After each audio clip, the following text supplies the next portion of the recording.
السلام علیکم ورحمۃ اللہ وبرکاتہ۔ الحمد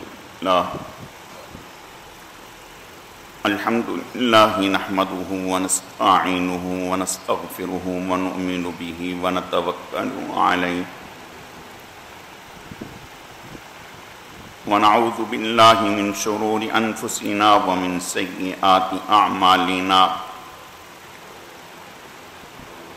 من يهده الله فلا مضل له ومن يضلله فلا هادي له، ونشهد أن لا إله إلا الله وحده لا شريك له ولا نظير له ولا مثل له ولا مثال له، ونشهد أن سيدنا وسندنا وشفيعنا ومرشدنا ومولانا وملجانا محمد وبارك وسلم وصل عليه۔ اعوذ باللہ من الشیطان الرجیم، بسم اللہ الرحمن الرحیم۔ وَأَمَّا مَنْ خَافَ مَقَامَ رَبِّهِ وَنَهَى النَّفْسَ عَنِ الْهَوَىٰ فَإِنَّ الْجَنَّةَ هِيَ الْمَأْوَىٰ۔ وقال اللہ تبارک وتعالی فی مقام آخر، وَلِمَنْ خَافَ مَقَامَ رَبِّهِ جَنَّتَانِ۔ وقال اللہ تبارک وتعالی فی مقام آخر، إن تجتنبوا كبائر ما تنهون عنه نكفر عنكم سيئاتكم وندخلكم مدخلا كريما۔ صدق الله مولانا العظيم وبلغنا رسوله النبي الكريم، ونحن على ذلك لمن الشاهدين والشاكرين، والحمد لله رب العالمين۔ اللهم صل على روضة محمد في الرياض، وصل على بلد محمد في البلاد، وصل على قبر محمد في القبور۔ گرامی قدر معزز حاضرین، میرے واجب الاحترام بزرگوں اور عزیز نوجوان ساتھیوں، میں نے آپ کے سامنے قرآن مجید فرقان حمید میں سے 2-3 مقامات سے چند آیت کریمہ تلاوت کی ہیں۔ رب ذوالجلال سے دعا ہے کہ وہ ذات بزرگ و برتر مجھے اس کی روشنی میں صحیح کہنے کی اور سمجھانے کی توفیق عطا فرمائے۔ پھر اللہ رب العزت کی ذات اس مختصر وقت میں جو کچھ کہا سنا جائے، اس کہنے سننے کو محض اپنی رضا کے لیے اپنی بارگاہ میں قبول و منظور فرمائے، ہم سب کی نجات اور ہدایت کا، مغفرت کا ذریعہ اور سبب بنائے۔ میری آج کی مختصر گزارشات کا موضوع اور عنوان گناہوں کے نقصانات ہیں۔ یہ عنوان ہے، اسی سے متعلق چند باتیں عرض کرنی ہیں۔ اللہ رب العزت صحیح کہنے کی، سمجھانے کی، سمجھنے کی، عمل کرنے کی توفیق عطا فرمائے۔ اللہ رب العزت نے بنی آدم کو تمام تر مخلوقات پر برتری اور فضیلت بخشی ہے۔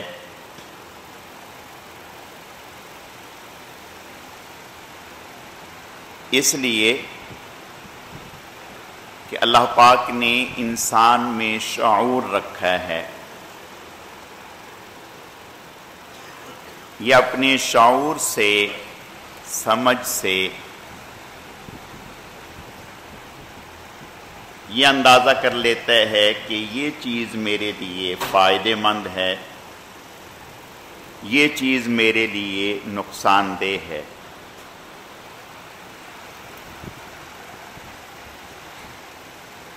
تو جیسے دنیاوی اعتبار سے انسان فائدے کے کام کرتا ہے اور نقصان والے کاموں سے بچتا ہے، حتیٰ کہ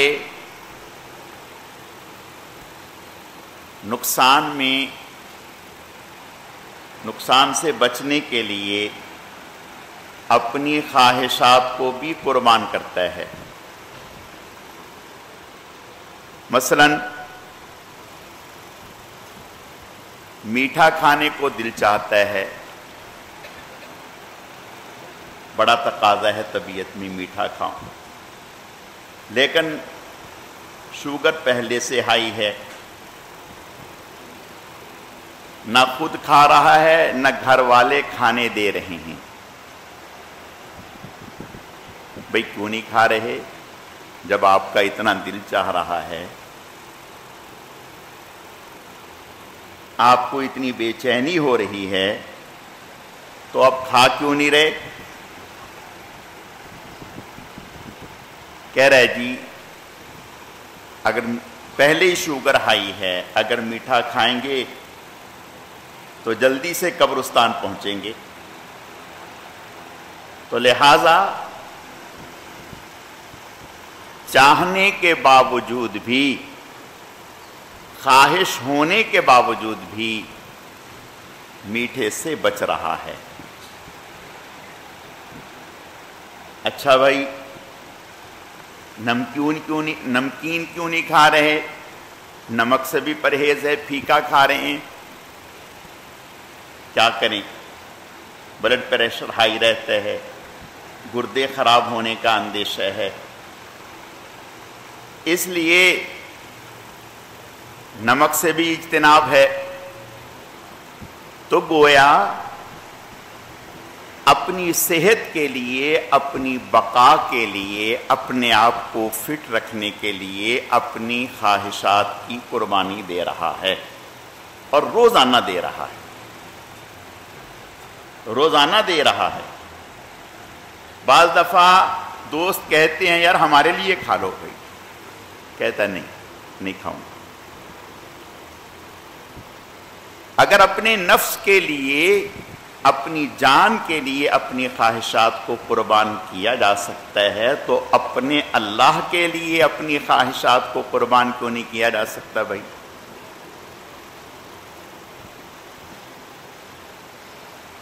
اللہ کے لیے یہی تو دانائی ہے، یہی تو سمجھ ہے۔ ڈاکٹر کے پاس چلا گیا، ڈاکٹر صاحب ٹائم دے دیں۔ بھئی کس بات کا ٹائم؟ کہ میرا بائی پاس ہونا ہے۔ ڈاکٹر صاحب کہہ رہے ہیں کہ نہیں اتنا ٹائم کا، 2 مہینے کے بعد کا ٹائم، نہیں۔ اب لاکھوں روپیہ بھی دے رہا ہے، منتیں بھی کر رہا ہے، اور کہہ رہا ہے کہ جلدی کریں، میری چیر پھاڑ کریں، میرا آپریشن کر دیں۔ کیوں بھائی؟ دل نہیں چاہ رہا ہے اس بات کو، لیکن عقل کہہ رہی ہے کہ اس تکلیف کو برداشت کرو، اس پیسے دینے کو برداشت کرو، اس منت اور سماجت کو برداشت کرو، زندگی کا مسئلہ ہے۔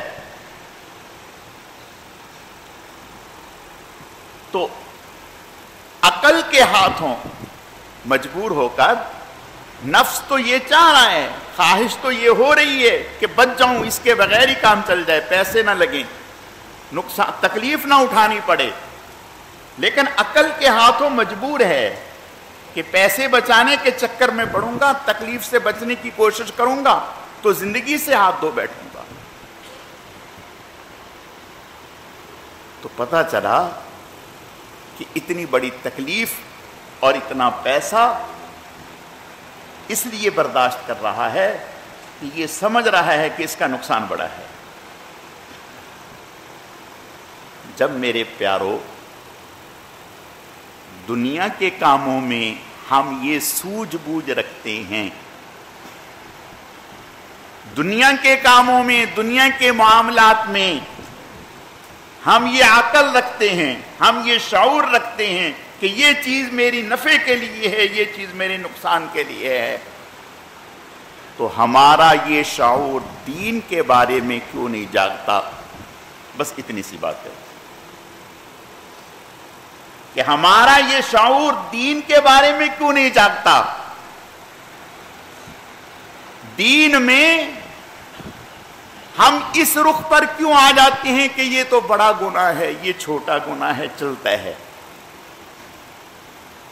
دین کے بارے میں جب کوئی بات کہی جائے، سمجھائی جائے، پڑھ لی جائے، تو پھر ہمیں نفس کہتے ہیں، شیطان ہمیں یہ سکھاتا ہے، ارے یہ تو چھوٹا گناہ ہے، ہم بڑے بڑے گناہوں سے بچ جائیں، یہی بڑی بات ہے۔ مولانا صاحب آپ ہمیں کیا درس دے رہے ہیں؟ ارے صاحب پھر چھوٹی سی آگ کو بھی، چھوٹے سے چنگارے کو بھی، انگارے کو اپنے بریف کیس میں رکھ لو، کیا حرج کی بات ہے؟ بستروں میں رکھ لو، بڑی آگ سے بچنا چاہیے، بڑی آگ سے بچنا چاہیے، چھوٹے سے کیا ہوتا ہے؟ اگر گھر میں تھوڑا سا شارٹ سرکٹ ہوا ہے، تھوڑا سا ہی ہوا ہے، گھبرانے کی کیا بات ہے بھائی؟ فوراً الیکٹریشین کو بلاتے ہیں اور اس فالٹ کو دور کرتے ہیں کہ آج چھوٹا سا ہے، کل کو بڑا ہو سکتا ہے۔ یہاں یہ سمجھ رہے ہیں کہ آج یہ چھوٹا ہے، کل بڑا ہو سکتا ہے، جان لیوا ثابت ہو سکتا ہے، لیکن دین کے بارے میں یہ کیوں نہیں کہ آج یہ چھوٹا گناہ جس کو میں چھوٹا سمجھ کے کر رہا ہوں، کل بڑا ہو سکتا ہے، میری ہلاکت کا سبب بن سکتا ہے، حتیٰ کہ میرے ایمان سے محرومی کا سبب بن سکتا ہے اگر میں نے اس پر توجہ نہ دی اور توبہ نہ کی۔ وہاں کیوں شعور نہیں جاگتا؟ ارے جی بڑے گناہوں سے بچنا چاہیے، چھوٹی یہ تو چھوٹی خیر ہے، چلتا ہے مولانا صاحب۔ اچھا بھائی بڑے سانپ سے بچیں، چھوٹے سے کیوں بچیں؟ اگر گھر میں چھوٹا سانپ آ جائے تو کوئی بات نہیں، کیا حرج کی بات ہے؟ بڑا تو نہیں آیا۔ گھر میں چھوٹا سانپ داخل ہو جائے، کپڑوں پہ چھوٹا سانپ بچھو چڑھ جائے، اس کی بھی فکر لاحق ہوتی ہے۔ تو پتہ چلا کہ جب دنیا کے کاموں میں ہمارا شعور اس قدر بیدار ہے کہ ہم اپنے آپ کو بڑے نقصان سے بھی بچانے کی کوشش کرتے ہیں، چھوٹے نقصان سے بھی بچانے کی کوشش کرتے ہیں، تو پھر آخرت کے بارے میں ہمیں بڑے نقصان سے بھی بچنا ہے اور چھوٹے نقصان سے بھی بچنا ہے۔ اور ہمیں کیا پتا آخرت کے بارے میں کون سا بڑا ہے، کون سا چھوٹا ہے؟ جس کو آج ہم چھوٹا سمجھ رہے ہیں، ہو سکتے ہیں کل یہی بڑا ثابت ہو جائے، یہی بڑا ثابت ہو جائے۔ آج دسیوں گناہ ہیں جو گناہ بے لذت ہیں، جن سے حاصل کچھ نہیں لیکن ہو رہے ہیں۔ مثلا میں اس کی ایک مثال دیتا ہوں، غیبت کرنے سے کیا حاصل؟ ہم کہتے ہیں ارے صاحب ہم کو غلط بات کہہ رہے ہیں، ہم تو وہ بات کہہ رہے ہیں جو اس میں ہے، اسی لیے تو یہ غیبت ہے۔ اگر ہم وہ بات کہتے جو اس میں نہ ہوتی تو یہ تو الزام ہوتا، یہ تو بہتان ہوتا۔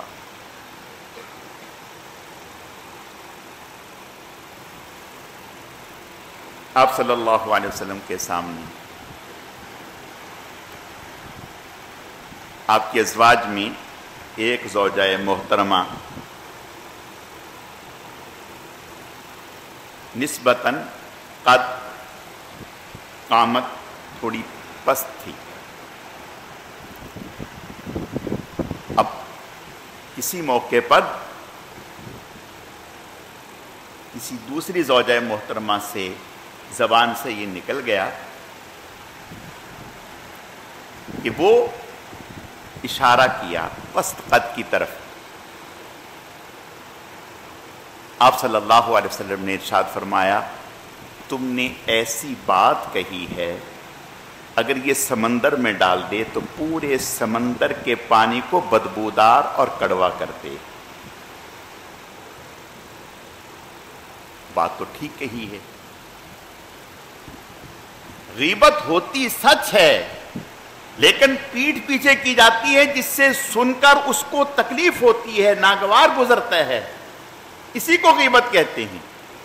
اور اس میں ہمارا کوئی فائدہ نہیں, صرف لذت کی خاطر ہو رہی ہے. چلو غیبت میں تو پھر لذت آ رہی ہوگی. اپنی پجامے کو, اپنی شلوار کو ٹخنوں سے نیچے کرنے میں, ٹخنوں سے نیچے کرنے میں کیا لذت ہے؟ اگر کوئی ہے تو ہمیں بھی سمجھا دیں. ہمارے مولوی لوگوں کی کبھی نیچے آتی ہی نہیں. کیسے نیچے آئے گی؟ ہماری شلوار اگر آپ بچے کی شلوار کے ساتھ ناپ کے دیکھیں گے تو بالکل اتنی. ہم جہاں مرضی باندھیں سوال پیدا نہیں ہوگا وہ ٹخنوں سے نیچے آئے. اور اللہ کے نبی صلی اللہ علیہ وسلم نے اس پر کتنی سخت وعید فرمائی ہے. فرمایا ان اللہ لا ينظر الى صورهم لا يزكيهم ولهم عذاب علیم. ایسے لوگ جو اپنی شلوار کو ٹخنوں سے نیچے رکھتے ہیں, فرمایا اللہ تعالیٰ قیامت کے دن نہ نظر رحمت سے انہیں دیکھیں گے نہ گناہوں سے پاک صاف کریں گے, ان کے لیے دردناک عذاب ہے.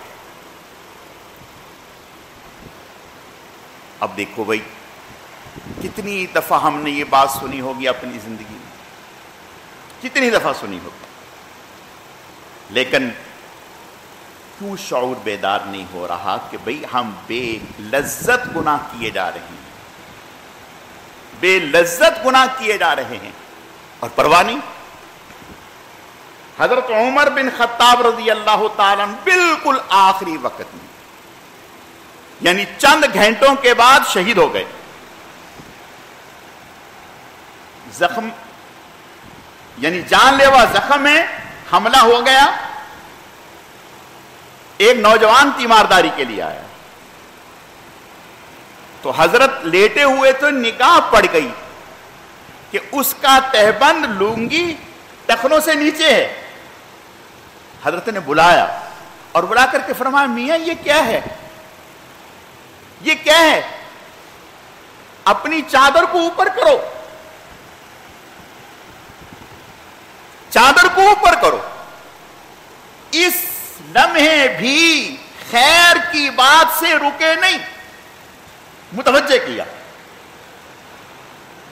آپ صلی اللہ علیہ وسلم ایک صحابی کے بارے میں پتہ چلا, آپ نے فرمایا فلاں صاحب بہت اچھے آدمی ہیں, بہت اچھے آدمی,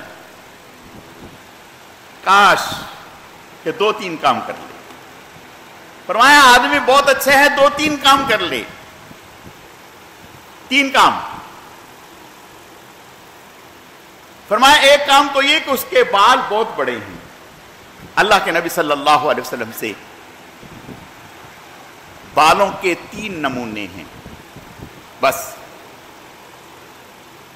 اگر کم کرانے ہیں تو بالکل ہلکے کرا دیں, ایک جیسے. ایسا نہیں کہ ایک طرف سے منڈے ہوئے ہیں اور دوسری طرف سے رکھے ہوئے ہیں جیسے ہمارے ہاں آج کل مزاج چل رہا ہے. اس کو اللہ کے نبی صلی اللہ علیہ وسلم نے سخت ناپسند فرمایا. آپ جب کنگھی کرتے, بالوں کو تیل لگاتے, کنگھی کرتے تو آپ کے بال یہاں تک آ جاتے, یہاں تک, یعنی کان سے تھوڑا سا نیچے, اور عام حالات میں بال یہاں تک رہتے, یہ نیچے والا یہ جو حصہ یہاں, اور اس سے زیادہ اس سے تھوڑا سا اوپر رہتے بس. حضرت علی رضی اللہ تعالیٰ ہمیشہ حلق کرا کے رکھتے تھے, بال نہیں رکھتے تھے. لیکن اس کے علاوہ کوئی طریقہ یہ ثابت نہیں. آپ نے فرمایا اس صحابی کے بال بڑے بڑے تھے, آپ نے فرمایا کہ اگر وہ اپنی زلفیں ٹھیک کر لے, لبیں ٹھیک کر لے, لبیں ٹھیک کر لے. بعض لوگ دیکھتے ہیں، آپ بھی ہمارے سامنے بھی آتے ہیں، ان کی لبیں اتنی بڑی ہوئی ہوتی ہیں، یہ جو ہونٹ کا اگلا کنارہ ہے اس سے بھی آگے ہوتی ہیں. اس کو اللہ کے نبی صلی اللہ علیہ وسلم نے ناپسند فرمایا، سخت ناپسند فرمایا. آپ صلی اللہ علیہ وسلم لبیں بہت ہلکی رکھتے تھے، بہت ہلکی، پتہ ہی نہیں چلتا تھا. داڑھی بڑی تھی تو آپ نے فرمایا یہ آدمی بہت اچھا ہے، اپنی لنگی کو نصف پنڈلی پہ کر لے، لبیں ہلکی کر لے، اپنی زلفوں کو ٹھیک کر لے تو آدمی بہت اچھا ہے. یہ بات کہی، صحابہ نے جا کر فوراً اس کو بتایا کہ میاں تمہارے بارے میں حضور نے یہ بات کہی. اچھا میرے بارے میں حضور نے یہ فرمایا؟ کہا ہاں. فوراً ایک لمحے کی تاخیر کے بغیر فوراً اپنی لنگی کو نصف پنڈلی پر کیا، اپنی لبوں کو بالکل ٹھیک کر لیا، اپنی زلفوں کو ٹھیک کر دیا، اور پھر پوری زندگی اس پر کاربند رہے، پوری زندگی اس پر کاربند رہے، اس سے ہٹے نہیں. صحابہ اکرام رضوان اللہ علیہم اجمعین کا مزاج یہ تھا، سمعنا و اطعنا، سن لیا اور مان لیا. اس کے بعد اگلی پچھلی کوئی بات نہ تھی. ادھر سنا فوراً مان لیا، فوراً مان لیا. آپ صلی اللہ علیہ وسلم تشریف لے جا رہے ہیں، رک گئے. فرمائے یہ دو قبریں ہیں، ان دونوں کو عذاب ہو رہا ہے. فرمائے یہ دو قبر والے ہیں، ان دونوں کو عذاب ہو رہا ہے. اور فرمایا کسی بڑی چیز کی وجہ سے نہیں، ایسا عمل تھا کہ اگر یہ بچنا چاہتے تو بچ سکتے تھے، لیکن سستی کاہلی اختیار کی، اس وجہ سے یہ عذاب میں مبتلا ہے. اب سستی کاہلی کیا ہے؟ ایک پیشاب کی چھینٹوں سے نہیں بچتا تھا. اللہ تعالی ہماری حفاظت فرمائے. آج بہت بڑا طبقہ ہے، اچھے خاصے لوگ، کبھی کسی سے کہہ دیں بھئی آؤ مسجد میں، ارے مولانا صاحب وہ کپڑے ٹھیک نہیں ہیں، کپڑے ٹھیک نہیں. بھئی کپڑوں کو کیا ہو گیا؟ بس وہ ذرا استنجا صحیح سے نہیں، پیشاب کے قطرے آ گئے. یعنی ایک، اور حدیث شریف میں آتا ہے آپ صلی اللہ علیہ وسلم کا ارشاد ہے، پیشاب کی وجہ سے قبر کا عذاب جو ہوتا ہے سب سے زیادہ پیشاب کی وجہ سے ہوتا ہے. پیشاب کی وجہ سے، پیشاب کے چھینٹوں سے نہیں بچتے. جب کوئی آدمی پیشاب کے چھینٹوں سے نہیں بچے گا تو وہ مسجد میں کیسے آئے گا، نماز کیسے پڑھے گا؟ دوسرا فرمایا کہ چغلی کھاتا تھا، ادھر کی ادھر، ادھر کی ادھر، یہ عمل تھا. اب بتائیں چغلی کھانے والے کو چغلی کھانے میں کیا لذت ہے؟ میرے عزیزو، ہم اپنی دنیاوی زندگی کے لیے اپنی خواہشات کو قربان کر رہے ہیں اس لیے کہ ہماری زندگی بچ جائے، لیکن افسوس کی بات ہے اپنی آخرت کو تھوڑی سی خواہش کے لیے کیوں قربان کر رہے ہیں؟ آخرت کا نقصان دائمی نقصان ہے، آخرت کا نقصان دائمی نقصان ہے، بہت بڑا نقصان ہے. اللہ ہماری حفاظت فرمائے. کلما نضجت جلودہم بدلناہم جلودا غیرہا لیذوقوا العذاب. اللہ ہماری حفاظت فرمائے. فرمایا جہنمی لوگوں کا چمڑا، کھال 70,000 مرتبہ جلائے گا اور پھر دوبارہ آ جائے گا، پھر جلے گا، پھر دوبارہ آئے گا، پھر جلے گا، پھر دوبارہ آ جائے گا. نار اللہ الموقدہ التی تطلع علی الافئدہ انہا علیہم مؤصدۃ فی عمد ممددہ. ایسی آگ جو اوپر سے بھی جلائے گی، اندر سے بھی انسان کھولے گا. یہ، اور پھر اس سے بھی آگے ایک بات تو یہ ہو گئی. دوسری بات غیر محرموں سے اجتناب نہیں. یہ تو دینداروں میں بھی اللہ ہماری حفاظت. اب دیندار گھرانے سے دعوت آ گئی شادی کی، گھرانہ دیندار ہے، بھئی ہمارے ہاں تو دیندار اسی کو سمجھتے ہیں جو ماشاءاللہ صوم و صلات کا پابند ہے، تہجد کا پابند ہے، باشرہ ہے، سر پہ ٹوپی ہے، ہم تو سمجھتے کبھی دیندار ہے. اب دعوت کا کارڈ آ گیا، شادی کا کارڈ آ گیا، ولیمے کا کارڈ آ گیا. اب دل میں خیال ہی نہیں ہوتا. جب وہاں پہنچے تو پتہ چلا جی مکس گیدرنگ ہے، جہاں جینٹس بیٹھے ہیں انہی ٹیبلوں میں ساتھ لیڈیز بیٹھی ہیں. بہت ہی معذرت کے ساتھ، بہت ہی معذرت کے ساتھ. اللہ پاک ہمارے خالق و مالک ہیں. قرآن میں اللہ پاک نے حضرت موسیٰ علیہ السلام کا ذکر فرمایا 20ویں پارے میں. حضرت شعیب علیہ السلام کی صاحبزادی آئیں تو قرآن کیا کہتے ہیں؟ اس قدر لپٹی ہوئی آئیں جیسے کہ سراپا حیا میں لپٹی ہوئی ہیں، اس طرح سے. اور موسیٰ علیہ السلام نے جب وہ موسیٰ علیہ السلام کو گھر لے جانے کے لیے بلایا تو موسیٰ علیہ السلام نے فرمایا آپ میرے پیچھے چلیں، آپ میرے پیچھے چلیں، آگے نہیں.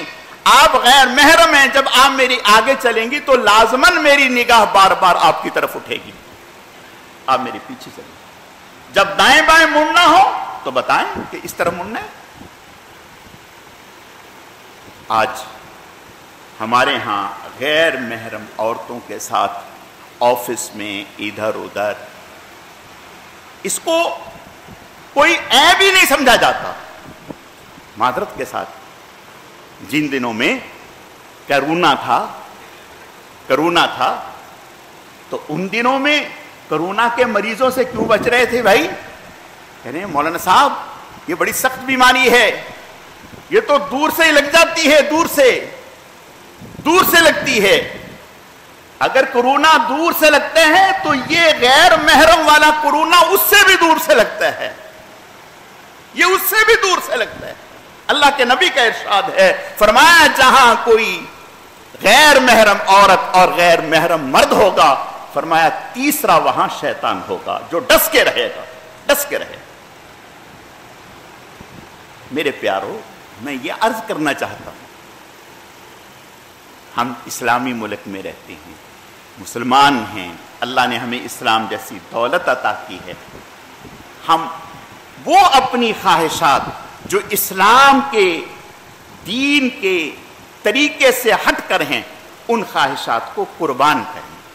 جب ان خواہشات کو قربان کر کے اللہ تعالیٰ کی محبت میں، اللہ کے تعلق میں، اللہ اکبر، اللہ نے مقام بھی کیا رکھا ہے. آپ صلی اللہ علیہ وسلم کا ارشاد ہے، فرمایا جو اپنی ایک نظر غیر محرم سے بچائے گا، یعنی غیر محرم کو دیکھا، اب دل میں آنا ہے کہ اور دیکھوں، بات بھی کروں، قریب ہو جاؤں، لیکن نہیں، اللہ کا خوف آ گیا دل میں، اللہ کا خوف آ گیا، نگاہ نیچے کر لی. فرمایا اس پر انعام یہ ہے، اس ایک نگاہ بچانے پر اللہ اپنا دیدار نصیب فرما دیں گے. اب بتائیے دل کو خوش کرنا ہے یا مولا کو خوش کرنا ہے؟ حضرت عبداللہ ابن عمر رضی اللہ تعالیٰ، آخری بات چھوٹی سی کہہ کے بات کو ختم. حضرت عبداللہ ابن عمر رضی اللہ تعالیٰ فرماتے ہیں 7 مرتبہ میں نے حضور صلی اللہ علیہ وسلم سے یہ سنا، 7 مرتبہ، 1 دفعہ نہیں، 2 دفعہ نہیں، 3 دفعہ نہیں، 4 7 دفعہ. کفل پہلی امتوں میں ایک شخص ہے جو ہر طرح کی زندگی میں مبتلا ہے. ایک دفعہ کسی عورت کو مجبور تھی اس سے مدد لینے کے لیے آئی، اس نے اس کو پیسے دیے، اس کو برائی کے لیے آمادہ کر لیا. جب برائی کے لیے یہ تیار ہوا تو وہ عورت رونے لگی اور کانپنے لگی. اس نے کہا کہ میں نے آپ کے اوپر کوئی زور زبردستی تو نہیں کی. اس نے کہا کہ اس میں کوئی شک نہیں آپ کی طرف سے زور زبردستی نہیں ہے، لیکن اللہ جانتے ہیں آج سے پہلے اس گناہ میں میں مبتلا نہیں ہوئی اور اللہ نے میری حفاظت فرمائی ہے، مجھے مجبوری آپ کے دروازے پر لے کے آئی ہے۔ اس کفل نے کہا کہ اگر ایسی بات ہے پیسے بھی تمہارے اور میں پیچھے ہٹ گیا، آج کے بعد میں بھی اللہ کے سامنے ہاتھ جوڑتا ہوں، معافی مانگتا ہوں، اپنی پوری زندگی کے لیے گناہوں سے توبہ کرتا ہوں۔ اے اللہ اگر آپ نے آج تک اس گناہ میں اپنے آپ کو مبتلا نہیں کیا تو میں بھی اللہ سے وعدہ کرتا ہوں کہ آئندہ اللہ کی نافرمانی کے ساتھ میں بھی اپنے دامن کو سیاہ نہیں کروں گا۔ اللہ اکبر۔ یہ کہا، رات کو اسی کفل کا انتقال ہو گیا۔ صبح اس کے دروازے پر لکھا ہوا تھا غفر اللہ للکفل، اللہ نے کفل کی مغفرت فرما دی، اللہ نے کفل کی مغفرت فرما دی۔ میرے پیارو، جب انسان سچے دل سے اللہ سے توبہ کرتا ہے، گناہوں کی معافی مانگتا ہے، اللہ تعالیٰ معاف کر دیتے ہیں، کریم ہیں۔ ہم توبہ کر لیں، ہر وہ خواہش جو اللہ کے حکم سے ٹکرائے گی ہم اس خواہش کو قربان کر دیں گے، اللہ کے حکم پر آنچ نہیں آنے دیں گے، پھر دیکھیں زندگی ہماری کتنی خوبصورت اور اچھی گزرتی ہے۔ اللہ رب العزت سمجھنے کی، عمل کرنے کی توفیق عطا فرمائے۔